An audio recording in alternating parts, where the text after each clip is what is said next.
It is Saturday, July 7th, 2018, but by the time we're done recording this and you actually see it, I'm sure it will be Sunday, July 8th, and you are tuned into One Wrestling Video for our recap of New Japan Pro Wrestling G1 special from San Francisco. My name is Jargo. I will be your host for the very early morning. I am joined tonight, ladies and gentlemen. You know him from Impact Wrestling Report right here at One Wrestling Video, or as the copy-paste guy from Hameen Media. Ladies and gentlemen, he is a hitman. That means Huckleberry in training, for those of you who don't know. Mathew Shaffer, what's up, my West Coast brother? I am fantastic, sir, coming off the heels of what I thought was a great show, and I think I'm interested to give my insight as a brand new viewer here. As New Japan Wrestling, I have been fond, of course, of Impact for many years, and I bestowed upon my social media viewers, as we all love to do, and announced to the world, and that was I have cut ties with WWE. And New Japan, I am setting my flag down forth, and Jargo, you are going to lead me down this road of New Japan Wrestling. To go down the New Japan Pro Wrestling rabbit hole. Like you said, you just canceled WWE Network. This is your first official full-length New Japan Pro Wrestling show. It's yes. A little bit different than what you're used to, isn't it? I would say it was captivating, and it kept my attention from beginning to end. Unlike a WWE show where you're constantly looking at the clock wondering when the hell it's going to be over. I don't know if we're allowed to say hell, but I apologize if I'm not, Mr. Big Ray and Mr. Apter. However, I thought this match needed to, this show itself just encapsulated what is missing in wrestling, and that's just storytelling, attention to detail, and just like the overall feel and how the presentation of the show is bestowed upon the viewer. It makes you feel like you're watching a TV show versus watching hokey guys moving around the ring, not knowing what to do. So on the face slap scale, how many face slaps do you give the G1 special in San Francisco? I'm going to go a modest 4. I'm right at 4 face slaps as well. 4 face slaps is where I'm at. I would say 4. That's where I'm at. So let's talk a little bit about the Cow Palace. Let's talk a little bit about San Francisco. Let's talk a little bit about the audience. What did you think of the venue, the atmosphere? Have you ever seen a show from the Cow Palace before? Like going back on the network, watching old stuff? I believe I have. I would say the difference in this is just the lighting, but I think that also adds to the focus, right? They're trying to bring attention to the match itself, so it's not necessarily about the audience. So that I appreciated, and it also left you wonder, was it sold out? Was it not sold out? But that also took away that question and doubt, so you don't have to really worry about it. You're like, I don't really care. I can just focus on wrestling and the entertainment. In talking with our friend Luis Suarez, who was at the show, I have a couple of live notes for him throughout the show today. I saw the pictures in the Hameen Media discussion group. Wasn't quite sold out, but it was a very good crowd. I mean, sold out at the Cow Palace. I looked this up once. It seemed to me it was right around 14,000. I was hoping that they would give an actual attendance number, but I never heard one. So let's work our way. We're going to start with the main event because we all know that that's what you're tuning in to see. I mean, obviously, we have the graphics to our right and to the left over there. We have Kenny on one side. We have Cody on the other. Obviously, that was the big main event for tonight. This match goes, I just read you the time. What was it? 34 minutes and 10 seconds. Kenny Omega retaining the IWGP World Heavyweight Championship, his first title defense over Cody. Don't call him Rhodes. Matthew. Wait, no. It's Cody. You could call me Rhodes, but I decided I don't have any beef with the WWE, and I'm trying to blaze my own trail. Yeah, what a weird story is that, right? Because we'd always heard quite the contrary. When I talked to Bobby Cruz here just a couple of weeks ago, I asked him, do you have a Cody Rhodes announcement in your brain that you are just waiting to use? And he said no. It's always just been Cody. He'd never even thought about it. What did you think of the main event? I thought this was honestly probably my favorite Cody Rhodes match. Before this, it was the Kota Ibushi match at Wrestle Kingdom 12. I think this match may have actually surpassed it. In comparison to his WWE matches, because I've gone back, I'd say over the last year with the whole hype of Cody Rhodes versus Daniel Bryan, I was one of those guys that was making the argument, well, we've really already seen this match. What's the intention and grab and draw to want to bring me back to watching more Cody Rhodes versus Daniel Bryan, or even Cody Rhodes just versus these other indie competitors itself, or indie quotations, if you will, at this point. And I would say, it was well put together. And I think Cody Rhodes played the heel really well. However, Kenny Omega did blur the lines in the match itself. It definitely felt like they were, you were cheering for Cody, you were booing Cody, you were cheering Kenny, and you were booing Kenny. So it definitely felt like a struggle as they were fighting for the Bullet Club. And, as we'll talk about, the outcome itself, ended up, working out itself. The Bullet Club is fine. Bullet Club is fine. It's fine. It's finally over. The argument is done. The Bullet Club is fine. I was a little surprised. Bernard the Business Bear was actually ringside. But he had absolutely zero involvement in the match. It was like after the entrance, I'm not even sure I saw Bernard anymore. Brandy, however, would find herself involved in the match. Brandy Rhodes, we can call her that, looking absolutely fantastic tonight. Holy cow, she was stunning tonight. Cody pulling Brandy in front of him, using Brandy as a human shield. That's not right. That's not right. Shout outs to the San Francisco audience, our friend Luis Suarez in attendance. They cheered the good guys and they booed the bad guys all night. And if the good guys did something bad, they got booed too. I was fine with it. This is the way pro wrestling's supposed to be, right? Agreed, 100%. It was refreshing, and we were going back and forth all night, and I was, telling you that it's just interesting to see wrestling done in such a entertaining fashion again. Like, as I was watching, I was able to finally lose my sense of reality again and just watch a show and be captivated by what was on TV, not nitpicking away at what they were doing right and what they were doing wrong, not nitpicking was the logic correct here. It was just flawlessly put out, match after match after match, building with a crescendo of, Tama Tonga and the firing squad coming out and firing down the Bullet Club. Let's talk about the firing squad. After the match, Kenny Omega cuts his promo. Cody licks his wounds. Kenny helps Cody up. And Cody just leaves. And so everybody celebrates. Kenny cuts his great big huge promo. And I'm still looking at the time going, damn, there's still like 10 minutes left in this show. It's about to hit the fan, isn't it? It's about to hit the fan. And everybody exits the ring, which completely sells me on it. And I'm like, well, maybe it's not going to hit the fan, because as New Japan fans, we have been conditioned that this is what happens. In the ring, somebody else comes out to challenge, and this is just how things work.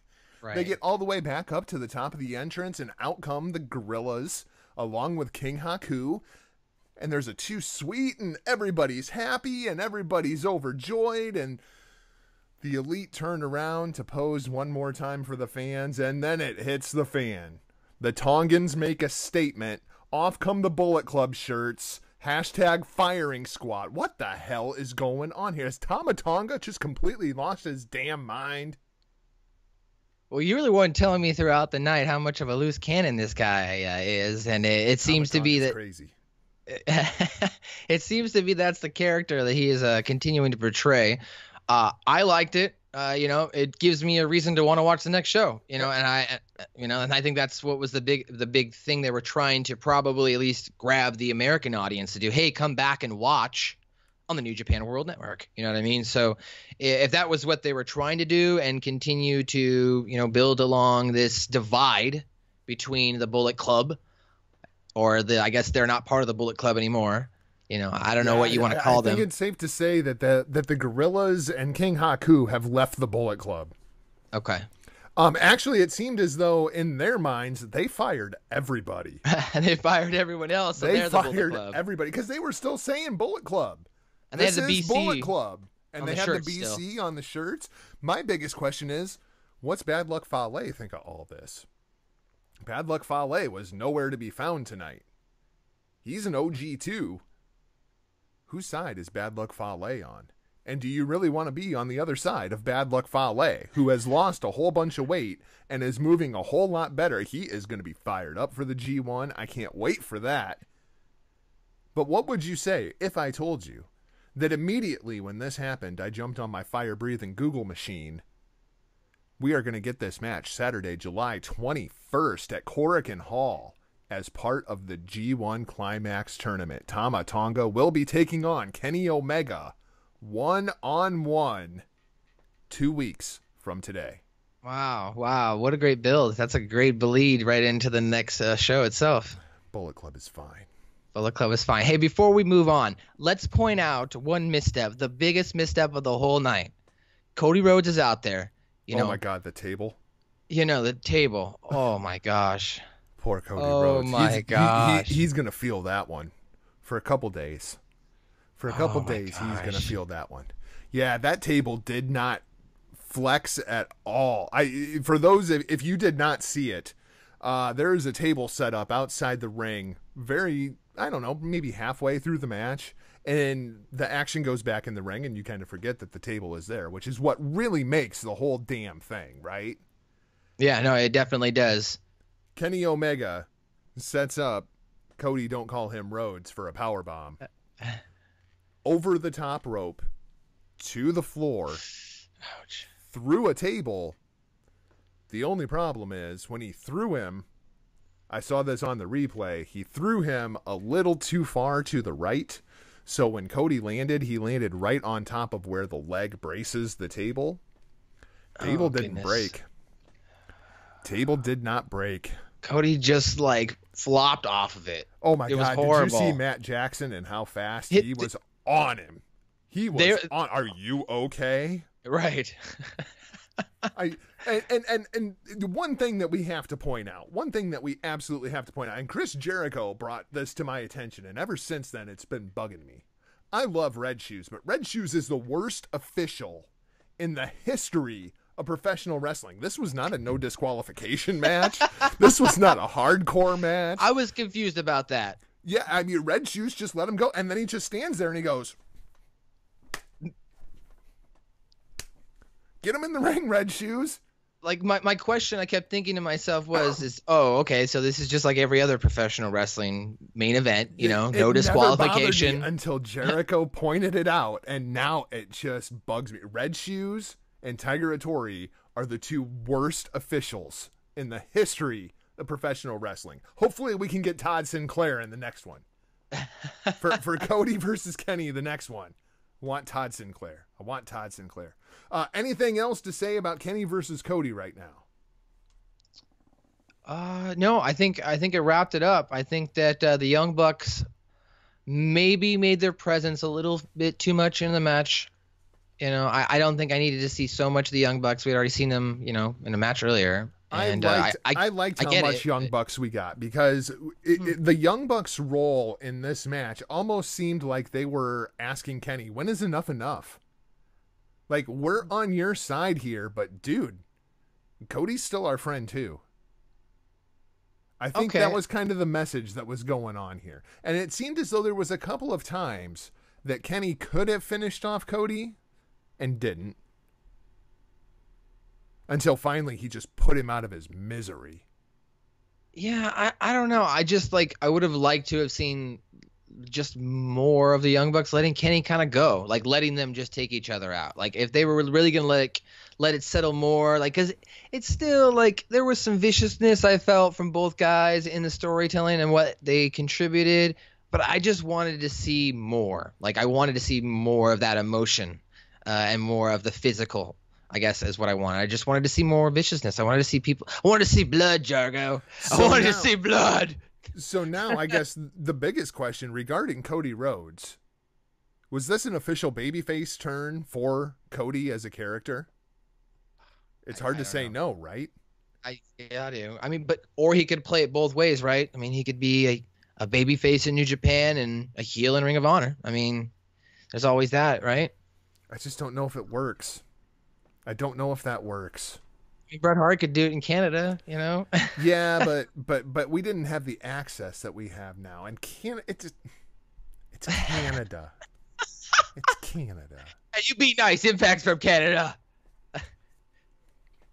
ImpactWrestling.com. Just saying. So I've got this one at 4 3/4 star face slaps. 4 3/4 star face slaps. 4 3/4 face slaps. That's where I'm at with it. You know what? I'm gonna go with 4 1.5 huckleberries. 4 1.5 huckleberries. I like it. I like it. Okay. You're making progress as a hitman here, Shaffer. I'm trying. I'm making progress. Let's go to your semi-main event. And when this was called a semi-main event, I absolutely laughed because Jay White might be the most disconnected character that's not named Roman Reigns. And then you have Juice Robinson. Now, Juice Robinson is hands down. I love me some Juice Robinson. I always loved me some CJ Parker when he was in NXT, right? And then he gets released from NXT. He goes over to Japan. He spends a year as a young lion. They finally cut him loose a little bit. He loses all the time. He lost 3 title matches last year. I mean, for crying out loud, right? But finally, Juice has broken through. We have a new IWGP United States champion, and he is actually from the United States. And, you know, I know that we can't swear. America. We can't swear on OneWrestling.com, but you know what? This is actually a direct quote from Juice Robinson himself. America. Juice can roll a motherfucker up. And that's exactly what he did. Juice rolls up Jay White. Juice rolls up Jay White. And if you want to know what a 100% crowd reaction going both ways, because there wasn't anybody in that crowd that was pulling for Switchblade Jay White, and everybody was pulling for Juice Robinson. It was awesome. I have this at 5 face slaps. I think this was a 5-star match. It had everything that I could possibly want out of a wrestling match. I would take my hat off to both of you two, but I haven't shaved my head today, so I'm not going to. Well, you know, I would take my hat off, but my hair's a little messy, Jargo. That's a shout out to you. Actually have hair. It's beautiful. Look at it. You do have beautiful hair. That's flowing. You're a beautiful man. What did you think of Juice Robinson capturing the United States Championship? I was pretty ecstatic. First of all, America. I mean, that's first and foremost. America. God darn it, America.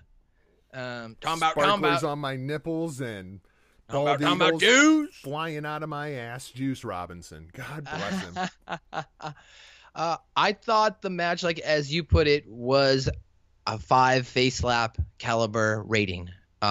Even so much to the point where JR, you know, was included in the match at one point. You know, Jay White throws Juice Robinson up against the barricade. It moves. It hits Jim Ross. Knocks him out of his chair.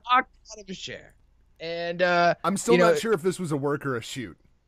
Because I'm not sure, because Josh Barnett was hot. Josh Barnett actually goes after Jay White. And Josh Barnett's direct quote was, "Look at that motherfucker run."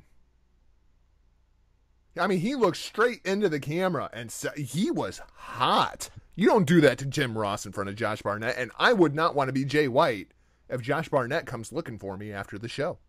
Yeah, I got to think it had to be on some form and level. It started off as a shoot. I could see that Josh probably had to know how to calm down at some point. Because Jay's reaction, like he jumped in and then jumped out of the ring. Like he knew, like, oh, S-H-I-T, I just messed up. Yeah, he was running.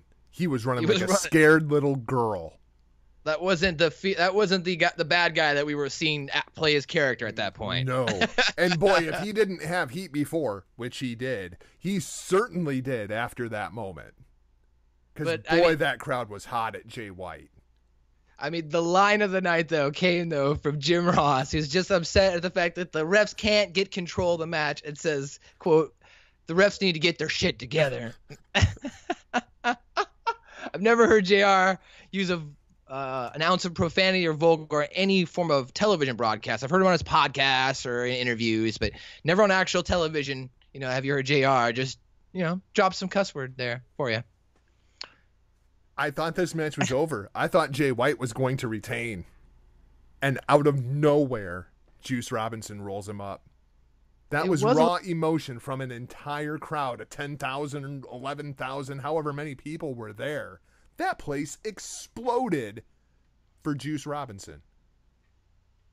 You know, come to think of it, and we'll talk about it in the next match as well, I kind of noticed that New Japan's endings either come out of nowhere or they're very just soft. Not to the point where soft like bad, but soft in a way where you're like content with it, but it's also not like overwhelming. Like, you know, like when you're watching other products, other promotions, it's either, oh my gosh, it just ended, or it's, oh, that was it. That was the ending. So I thought that was really interesting. Like, cause some of these, they just came out of nowhere, like that match and the Takahashi match. Is that how you pronounce his name? Yes. Right. Hiromu Takahashi versus Dragon Lee. That's actually the next thing we're going to talk about. And This match was the match of the night. Wait, but I'll give you my rating on the last one. It was a 4.5 Huckleberries. Okay, let's go on. 4.5. All right. I've got this match at 4.5 face slaps. Hiromu Takahashi defending Mr. Belto versus Dragon Lee, his longtime hated rival. I did a little bit of research afterwards here. This was actually the 92nd time that these two men have wrestled each other in the last 4 years. Wow. 92 times these guys have been in the ring, whether it be a tag match, 6-man tag, whatever. 92 times these two guys have wrestled one another. That is insane. Almost as insane as this match was. I'm putting this at 4.5 face slaps only because when I am personally worried for the safety of some of the participants involved, I've got to knock it down, because at one point I thought Hiromu Takahashi was dead. I thought Dragon Lee killed Hiromu Takahashi. He spiked him on his head so hard, I thought Hiromu was dead. As a first-time viewer, here, the First match time, was long time. long time viewer. The match was great. It went pretty well. No, I got to give this 5, Jargo. This is 5 full-on, nice, crisp, juiced huckleberries into a nice tall glass. And I drank it down, brother. It was good. Like, I enjoyed every ounce of the match. And yes, you are correct, though. There was some scary moments in this match. There was some scary moments. My God. He threw him on his head. He threw him on his head. He jumped. Didn't just drop him on his head. Oh, he my threw gosh. him He on threw his him head. on his head. Yeah, that was vicious. Oh, man. And the German suplex spot. The German suplex. I think what kicked it off, though, was that stomp when he was like hanging there on the turnbuckle. Yes, like the outside apron. Alberto Del Rio does the double stomp in the corner. This was the same thing, except off the top rope to the floor. To the floor. Yeah, it was pretty vicious. To the floor. There was not a lot of protection going on for these guys. They were pretty reckless, but they hate each other. That made the match that much better. I mean, if you want a blood feud, that was my blood feud for the night. Yeah, and I said going into this thing, this is going to be the match of the night, and it did not disappoint in any way, shape, or form. This was insane. This was 17 minutes and 30 seconds of absolute insanity. And if you enjoy this sort of thing, Best of the Super Juniors is an entire tournament just full of it. If you want to go back on New Japan World and watch Hiromu's run through Best of the Super Juniors, Hiromu Takahashi, he's not playing a character. He is seriously insane. Okay, I don't understand the cat. Daryl Jr. The plush junior? What? The plush doll? So you have... So this is Daryl Jr. Oh my God, you have the cat. This is Daryl Jr. And then... this is Daryl. See, it started off there was Daryl, and then Daryl married Carol, and then along came Daryl Jr. So if you're curious... Bravo to Takahashi with his fucking merch. Good for him. Actually, he does not own the intellectual property to this. So good branding on that company. He does it in the States, but not in Japan. And if you notice, Daryl Jr. is wearing a lucha mask. Okay. Yeah, So for copyright I reasons. have these, and people are like, "Oh my God, Jargo, you are such a mark." Actually, what I am doing is I am bringing these with me to Starcast, and this will be our guest book. Anybody that we have on the show, we are going to have sign the cat. Oh, okay. That's right. Ladies and gentlemen, you can catch Michael Jargo and Rick Vickery hitting the marks podcast at Starcast, powered by Humming Media. So that'll be fun. It'll be fun to see. And Charlotte Flair's going to be there too. Oh, great. Charlotte Flair's going to be there. Yep. That's delightful. It's going to be fantastic. Rick Huckleberry's Vickery will finally be loved. He'll be happy. Here's somebody else who's going to be there, and I will be just as happy to meet him as Huckleberry will be to see Charlotte Flair, and that is Kazuchika Okada. Kazuchika Okada and Will Ospreay taking on Tetsuya Naito and Bushi of Los Ingobernables de Japón. That's $100, Mr. Rhodes. I'm really racking those up, man. I'm really racking those up. So Bushi takes the pinfall here. There's a surprise. Actually, that's not a surprise at all. I'm pretty sure you could have got 1,000,000,000 odds on Bushi taking the pinfall here. But I think the bigger story here is Kazuchika Okada. I really thought that we were going to get sad, depressed, can't win a match. I don't know what I'm going to do now that I have lost the IWGP Heavyweight Championship, Kazuchika Okada. Nope. We get, I have 720 days worth of carrying this company off my back, and it is gone, and boy, do I feel good, Kazuchika Okada. He comes out with a new theme song, he comes out with new gear, he comes out with a spiky hairdo, and he is just loving life. I don't think I've seen Okada this happy in about, 753 days. Like, do you know how like you watch that movie scene where like the guy is like feels like he's in heaven, and and then all of a sudden like a bunch of balloons get let go and they flow up into the sky. Okada actually literally had balloons with balloons and let them go. That's how happy he was. That was his metaphor, letting go. And not having to worry. The only thing I could really compare this to, in all honesty, right, was when you break up with a girl.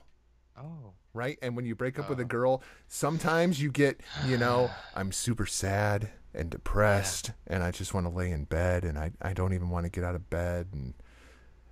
Or Cry. You have the guy who's like, she is gone, and I am off to the strip club. That's the Okada we got. That's the Okada we got. This dude is just loving life. I kind of like this Okada. He's got a little bit of reckless disregard to him, and I kind of dig it.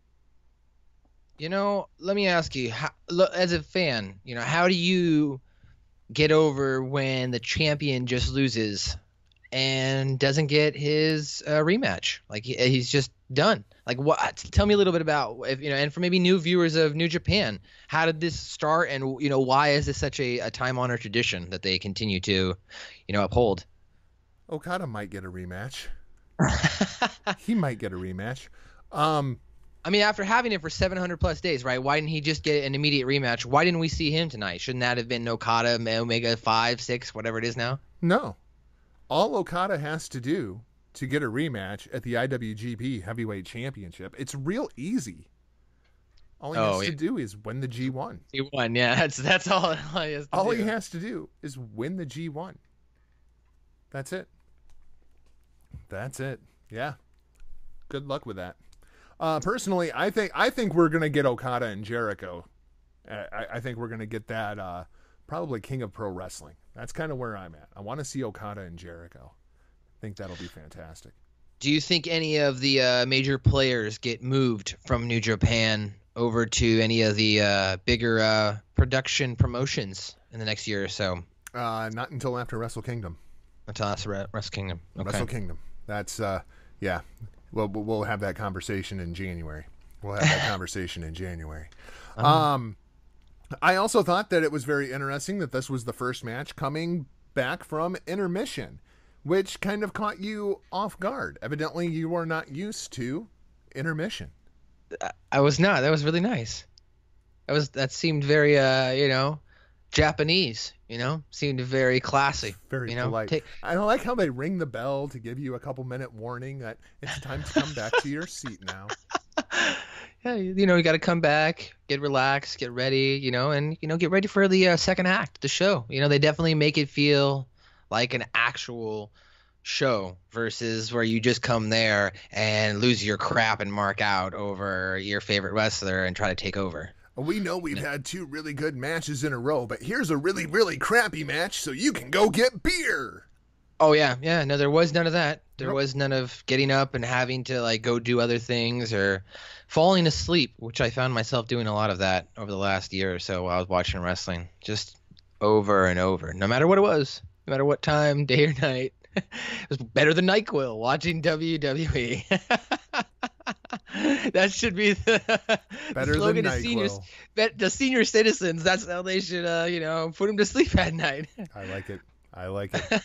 Let's go to pre-intermission. Let's talk about the IWGP Heavyweight Tag Team Championships. They used to just be the IWGP Tag Team Championships, but ever since the Young Bucks won it, we have to point out Heavyweight Tag Team Championships. The Young Bucks defending against the former champions, Los Ingobernables de Japón, Evil and Sonata. Have you seen much of Evil and Sonata, being a fairly New Japan watcher? Other than the highlights from the first match, no, I had not seen them. Now, I did read, of course, just a little bit about them, but not actual highlights itself. Have you ever been to a Halloween store? I have, yes, Jargo. How much do you think Evil's costume costs? I'm gonna lean towards about $35. I was gonna say it's not very.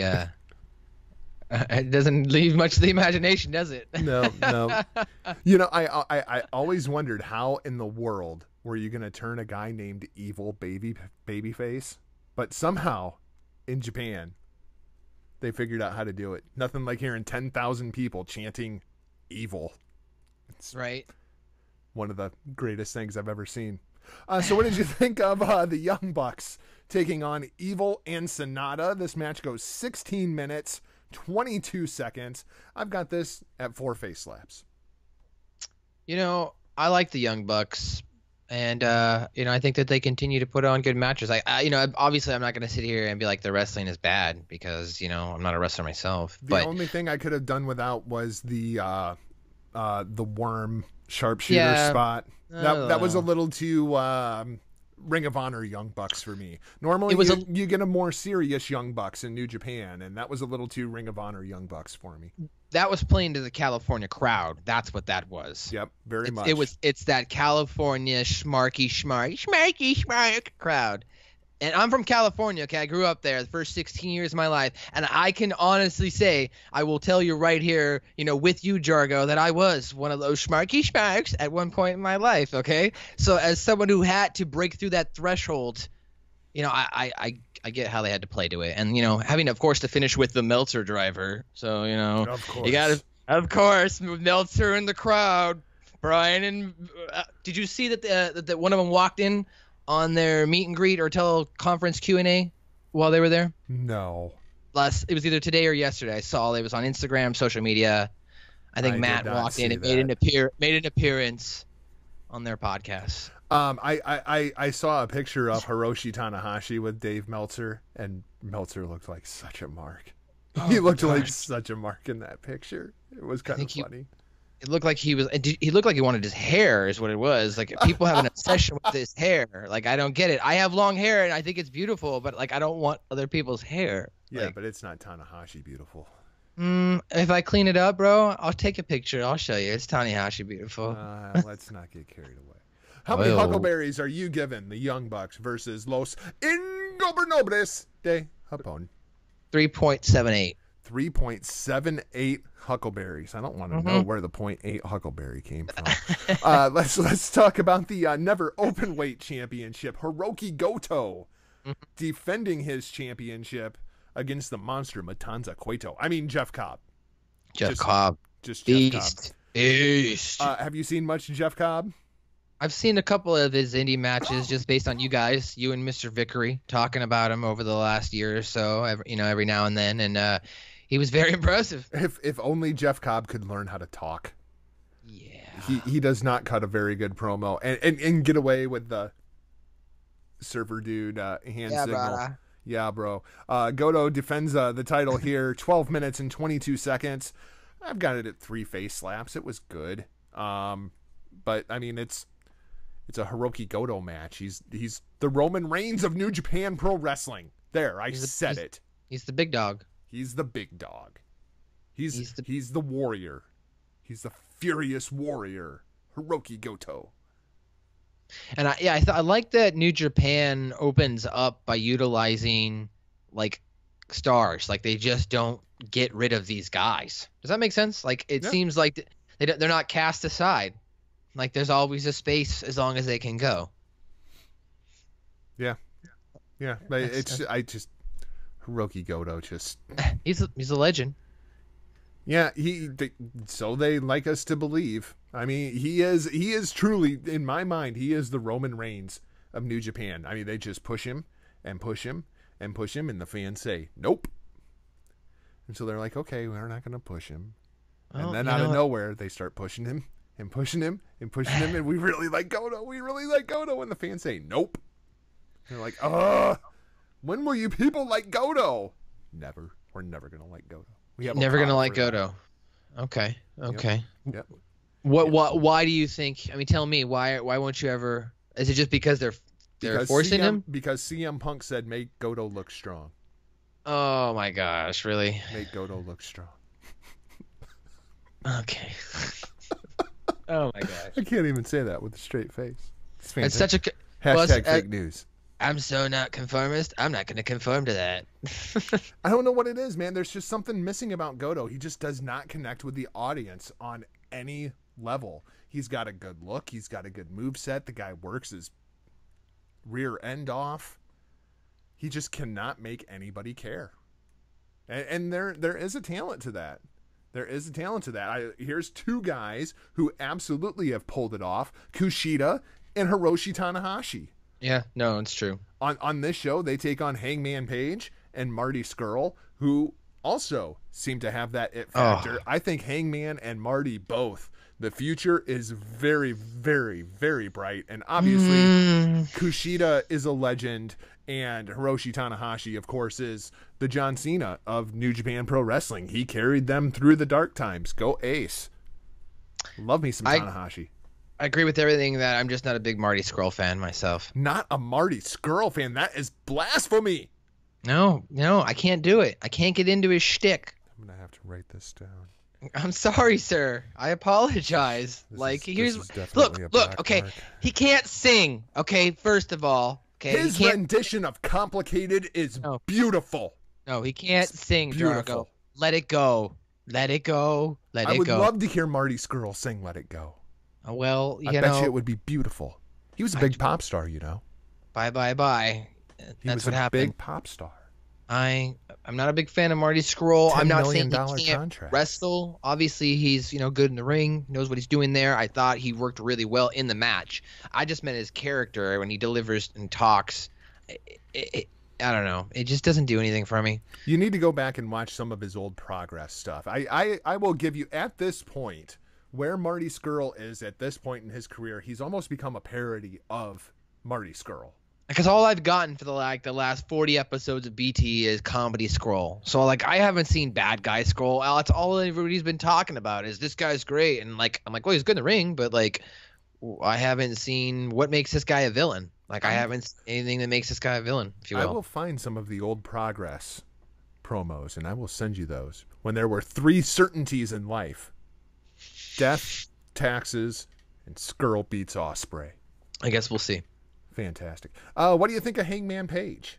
Oh, I love Hangman Page. That guy has got star written all over, and I think he's going to get scooped up by the WWE at some point. Yeah. In fact, I was at one point thinking that the whole, Hangman Page killing, quote unquote, the penis guy. Famous dick wrestler, Joey Ryan. The penis guy, Joey Ryan. That's his official title. Famous dick wrestler, Joey Ryan. Famous dick wrestler, Joey Ryan. Okay. when he killed him, I thought that was maybe a way they were going to lock him up. He was going to get written off, and he was going to join Adam Cole, baby. You obviously have Hangman Page and Stephen Amell seriously confused. Although Stephen Amell has recently been released, they do not have sufficient evidence at this time to charge him with the murder of famous dick wrestler Joey Ryan. I was really worried because I love Arrow. I'm a big fan of Arrow. Did you see somebody actually thought that Stephen Amell was Chris O'Connell? No, I didn't see that. Dude, there's a hilarious exchange that Stephen Amell posted on his Twitter account. Go read that later. It's pretty good. It's pretty good. We'll do.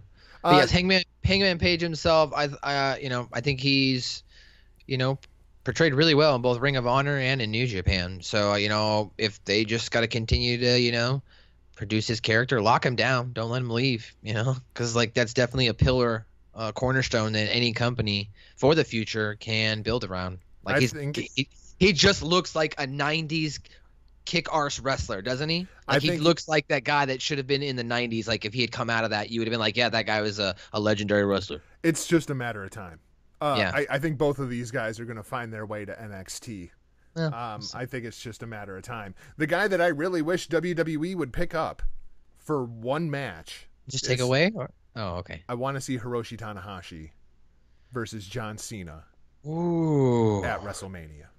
Hiroshi Tanahashi versus John Cena. I want to see that match. Just sign him for one match. Give him the Sting treatment. Because Tanahashi absolutely deserves to be in every Pro Wrestling Hall of Fame. Just bring him in for one match. I want to see Tanahashi versus Cena so bad. I think that would just be absolutely fantastic. Let's talk about something that was not fantastic. That bastard. Toru Yano. Oh my God, you don't like him.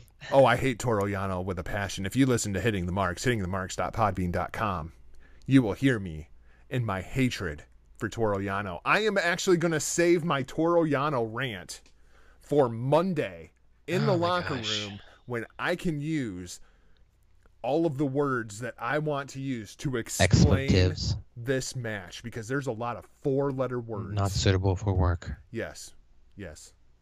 It will absolutely be NSFW. I have this at 3 1/4 face slaps. Jargo's hot wife.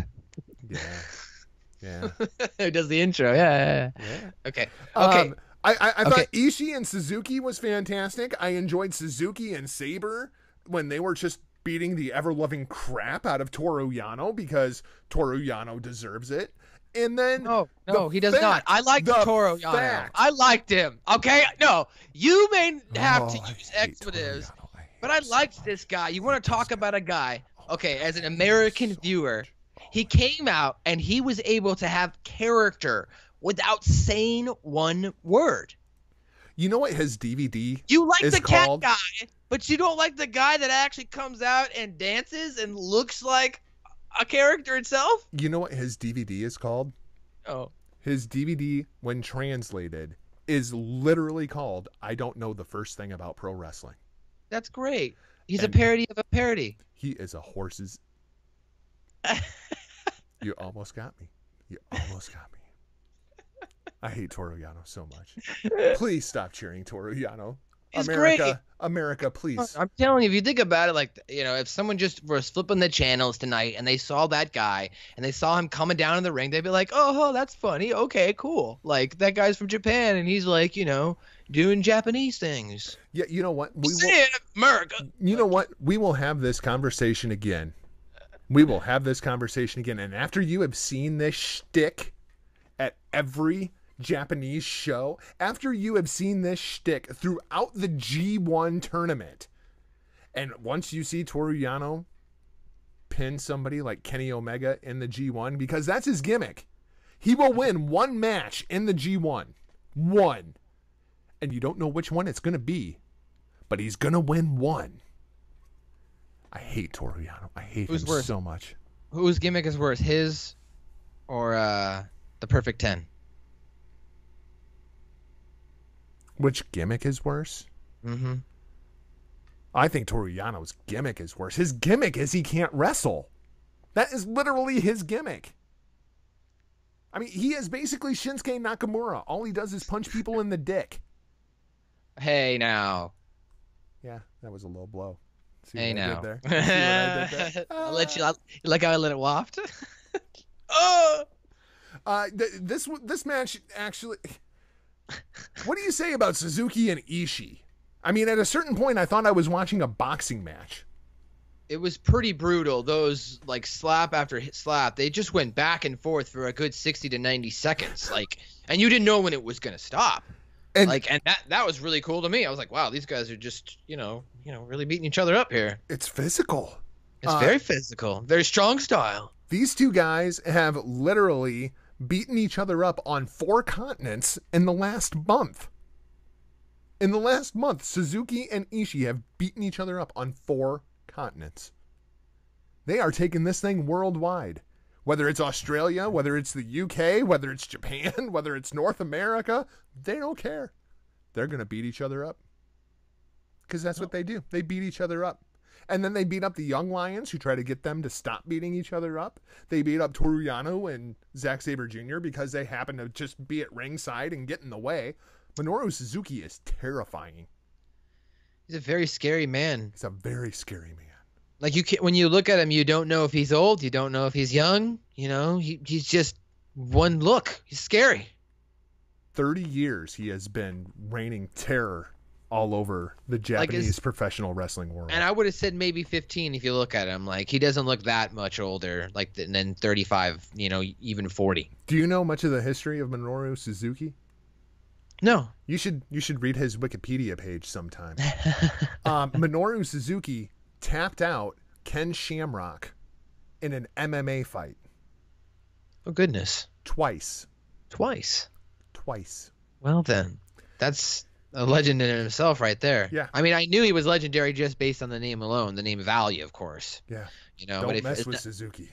Don't mess with Suzuki. Don't mess with Suzuki. Yeah, check out Pancreas MMA. He was actually one of the founders of Pancreas, which kind of evolved into the UFC and Pride and all that. Yeah, good stuff, man. At one point, they actually sent Suzuki to Noah for a year. That's right. I remember reading about that in the dirt sheets. Yeah, just to get rid of him for a year because New Japan Pro Wrestling was tired of him beating everybody up. And so then he went and beat up all of Noah. It was fantastic. Right. Fantastic stuff. God bless Suzuki. And his DDT stuff is really good too. When you get comedy Suzuki, like Minoru Suzuki on a bicycle riding to the ring, terrifying. Terrifying. Yeah. Good Let's stuff. talk about something else that's terrifying, and that is Tama Tonga, Tangaloa, Yujiro Takahashi, Chase Owens, and more specifically, King Haku.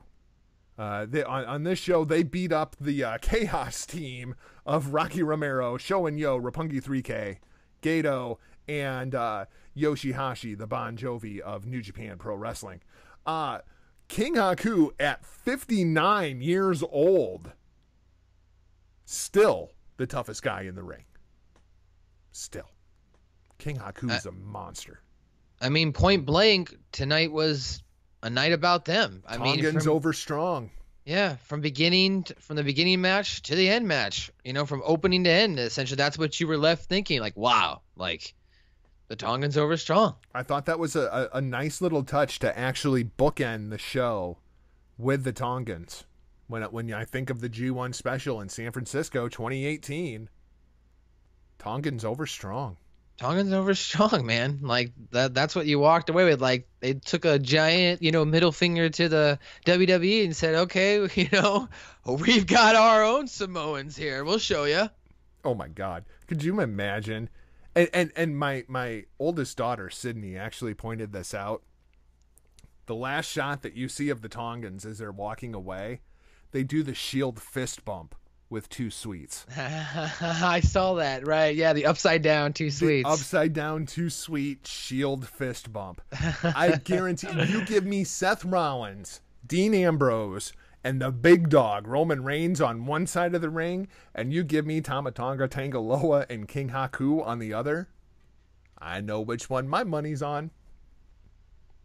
And that's just with King Haku. If you're gonna give me Tama Tonga and Tangaloa as well, man, King Haku, That dude still moves pretty good for a guy who's 59 years old.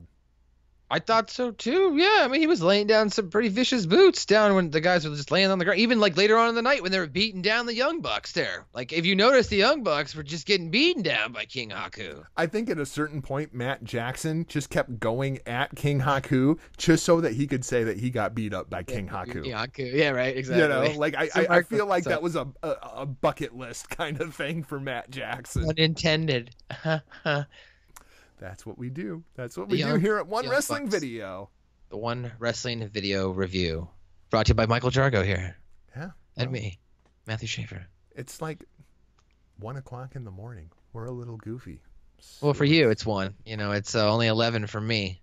Yeah. You West Coasters, you. West Coast, you gotta throw them up. And that's exactly where New Japan was. Are you throwing up gang signs on One Wrestling Video, the home of the legendary Bill Apter? One Wrestling. You're on here throwing up gang signs? One Wrestling.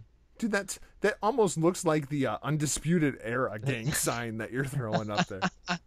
Adam Cole, baby. Adam Cole. So that's going to wrap things up for your G1 Climax special review here at One Wrestling Video. You can give me a follow at NotJargo and be sure to catch myself and Huckleberry #1 RBV over in the locker room this Monday at hackerhameen.podbean.com. We'll dive a little bit further into tonight's action, take a look at the go-home shows for WWE Extreme Rules. Mathew, how do the peeps, the freaks, and the geeks find you? Well, of course, you can follow me at Mathew_Shaffer on the Instagram and the tweets. I'm, of course, managing the Hami Media Group Twitter account, so you can come over there and converse with the rest of us and join us in the Hami Media Facebook group. And, of course, each and every week, I ask my viewer not to go too far. Join me each and every week on the IWR, the Impact Wrestling Report, where we break down Impact Wrestling. And just like tonight's ending, we also have a civil war with LAX, the original Super Mex Hernandez and Homicide making their return. So what's in store for them next week? You'll have to check it out, and I'll give you the full breakdown right here on One Wrestling and OneWrestling.com. Impact's been really good lately, man. Oh, it has, man. That's why I'm glad I chose Impact to watch. Yeah, it's been really good. And you know what? You've made it. You made it. We did an entire show together, dude. I did it. Huckleberry training! I did it. I finally climbed out of Ben Hameen's laundry hamper in the locker room that Rick Vickery, okay, let me come on into that back door 6 months ago, all right? I've been there. I've been hiding this whole time. Thank you for letting me out. I took a shower, had a bologna sandwich. I appreciate it. That was nice of you. You know, thank you for having me on, man. Like, you know what? I'm feeling generous because this was such a good show. I'm feeling generous tonight. So in the name of Huckleberry #1 RBV, and in the name of Huckleberry #2 8-Track Brown, and in the name of Huckleberry #3 Big Ray Hernandez, and in the name of Huckleberry #4 Billy Ray Valentine, Mathew, I think you've done it. I think you're Huckleberry #5. Oh my God. Huckleberry #5. You get the Russo clap. You made it. I did it. I'm going to change my Twitter handle and my Instagram tonight. I'm going to call all my friends. I'm going to tweet to my grandmother who is in her grave that I am part of the illustrious club. An illustrious cast of crew. Hashtag Huckleberry Club. Huckleberry Club. Huckleberry Club is fine. Huckleberry Club is great. Thanks for watching, everyone. We'll talk to you Wednesday on This is NXT right here at One Wrestling Video. For now, this is Jargo. Closing transmission. Boom.